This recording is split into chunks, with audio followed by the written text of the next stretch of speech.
నాకు skin knowledge తెలియదు మా. నేను బీటెక్ చేశాను కానీ స్కిన్ నాలెడ్జ్, హెయిర్ నాలెడ్జ్ ఏం తెలియదు. ఇక్కడికి వచ్చాక తెలిసింది ఏంటంటే ఈ క్లాస్ లో స్కిన్ కి ఎన్ని లేయర్స్ ఉంటాయి, హెయిర్ కి లేయర్స్ ఉంటాయా, అంటే మన హెన్నాలు పెడితే అది ఒక బేస్ లాగా ప్రిపేర్ అయింది. ఇవన్నీ నాకు ఇక్కడికి వచ్చాక తెలిసింది. సో నేను చేస్తుంటే రాంగ్ అనిపించింది ప్రాసెస్. అందుకని నెక్స్ట్ నేను నేర్చుకోవాలని ప్రిపేర్ అయ్యాను. నేను 20 years ఈ బ్యూటీ ఫీల్డ్ లో ఉన్నాను మ్యామ్. నేనైతే వర్క్ చేసేది మస్కట్ లో. కాకపోతే జీరో నాలెడ్జ్ తో వెళ్ళిపోయాను. ప్రొడక్ట్ కోసం ఏమీ తెలీదు. నేనైతే ఎడ్యుకేటెడ్ కాదు, జీరో ఎడ్యుకేటెడ్, చదవడం రాదు.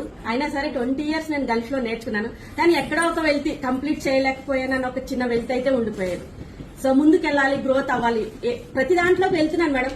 సో స్టడీ అన్న ఒక పాయింట్ లో నేను ఒక స్టెప్ వెనక్కి వెళ్ళిపోతున్నాను. సో ఈ క్లాసెస్ కి వచ్చాక I feel like study is nothing. If you have a confident, if you are really interested, you can move on. So I really feel like I get more strength, madam, in these classes. 20 years lo jaragaleniది ఈ 9 days లో మాత్రం it's really like my life is like miracle. I feel that.